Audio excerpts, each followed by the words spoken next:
당신의 마음에 안부를 묻습니다. 마음주치, 저는 노래하는 의사 김창기입니다. 이번 주 마음주치는 강북 삼성병원 정신건강의학과 조성준 교수님과 함께하고 있습니다. 반갑습니다. 안녕하세요. 정신건강의학과 전문의 조성준입니다. 목요일 날은 약물에 대한 상담을 하는 날입니다. 오늘은 조울증 약물에 대해서 이야기를 해볼까요? 네, 조울증 약물은 저희가 전통적으로 기분 조절제라는 약물을 쓰고요. 그 다음에 요새는 이제 비정형 항정신병 약물, 조현병 약물로 개발이 된 약물들 중에서 비교적 최근에 개발된 이제 2세대 약물들을 가지고 저희가 치료를 많이 하게 됩니다. 그래서 저희가 뭐 보통 생각을 하기에는 우울증 약을 쓰게 되면은 기분은 한없이 올라가는가, 그 조증 약을 쓰면 기분은 한없이 내려가는가 이런 생각을 이제 하실 수도 있는데요. 사실 지금은 뭐 그렇지는 않습니다. 그래서 일정한 범위 안에 기분 상태를 잡아두는 약이 기분 조절제라고 생각을 하시면 될 것 같고요. 비정형 항정신병 약물도 요새는 근거 자료들 저희는 통계로 이야기를 해야 되니까요. 그렇죠. 약물을 사용했을 때도 치료 효과가 좋다는 통계 자료들이 굉장히 많이 있어서 요새는 비정형 항정신병 약물, 기분 조절제 이 두 가지를 가지고 조울증 환자들을 맞춤형으로 치료를 하고 있습니다. 또 기분 조절제는 요즘에 가장 핫한 약이잖아요. 여러 가지 새로운 약들이 나와서 저희들도 흥분하게 되는데, 근데 조울증 진단을 받는 환자들 가운데 몇 퍼센트 정도가 약물 치료를 받고 있다고 하나요?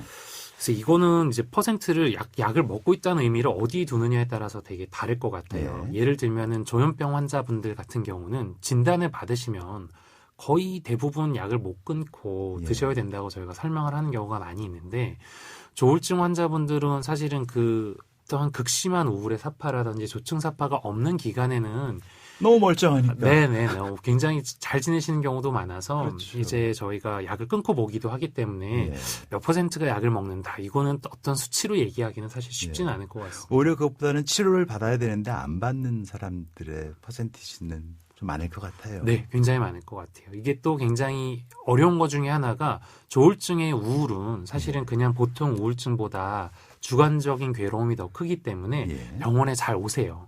하지만 조증인 경우에는 약간 자아도 좀 팽창이 되어 있고 다 할 수 있는 것 같은 느낌이 들고 이러시기 때문에 사실 내가 아프다라는 생각을 하기가 굉장히 힘든 상태인 경우가 많습니다. 그렇죠. 그래서 주변과의 갈등도 많이 겪게 되고 치료를 받자고 하는 주치의와도 이제 갈등이 많이 생기고 하지만 본인은 약이 필요 없다고 이야기하고 이래서 이제 보호자들과 주치의와 이제 환자 간에 이제 힘들죠. 갈등이 좀 생기기도 하죠. 또 특히 회복하시는 분들 중에서는 그 경조증 상태의 그 쾌감, 그 삶의 만족도를 잊지를 못해서 다시 그 상태로 돌아가고 싶다고 약을 거부하신 경우들도 많죠. 맞습니다. 그런 경우가 진짜 많아요. 그래서 어떻게 보면 자기는 경조증 상태였을 때가 참 좋다고 말씀하시면서 그때 힘들지 않았던 본인의 기분 상태에 대해서만 기억을 하시는데 사실은 뒤집어 놓고 보면 그때 대인관계에서 생겼던 문제들, 그때 생겼던 계획들 때문에 나중에 후에 그걸 수습하느라 고생하셨던 것들, 이런 것들을 좀 살펴보고 균형을 좀 맞춰서 균형 있는 시각을 갖게 도와드리는 게 또 저희들의 역할인 것 같습니다. 또 조울증 약을 먹으면 살이 찐다고 굉장히 걱정하시는 분들도 많죠. 네, 살이 많이 찝니다. 살이 찌는 건 사실이긴 한데요. 요새는 이제 기분 조절제만 가지고 막 이렇게 치료를 하거나 이러지 않고 비정형 항정신병 약물들을 가지고 조합을 잘 만들어 보면 살이 덜 찌는 경우도 있고, 또 요새는 장기 지속형 주사제를 조울증에서도 몇 가지 이제 조건들을 만족을 하면 보험 처방을 받을 수 있는 여건이 되기도 하거든요. 그래서 이제 치료 옵션들이 굉장히 다양해요. 옛날하고 다르기 때문에 전통적인 옛날 방식만 생각하고 살 많이 찌는데 머리가 되게 안 돌아가는 것처럼 둔하게 느껴질 텐데, 인지 기능이 떨어지게 느껴질 텐데, 이렇게만 생각하실 건 아닐 것 같고요. 본인의 삶을 지키기 위해서 주치의들하고 꼭 상의를 하셔야 됩니다. 그렇죠. 끝으로 한마디 해주신다면? 일단 첫 번째로 본인의 재발의 사인에 대해서 잘 알아두시는 게 중요하고, 두 번째로는 본인의 생활의 리듬감을 유지를 해내시는 게 중요할 것 같습니다. 아주 훌륭한 말씀입니다. 마음주치의는 오스카와 대한정신건강재단과 함께합니다. 저는 내일 다시 당신의 마음의 안부를 물으러 돌아오겠습니다.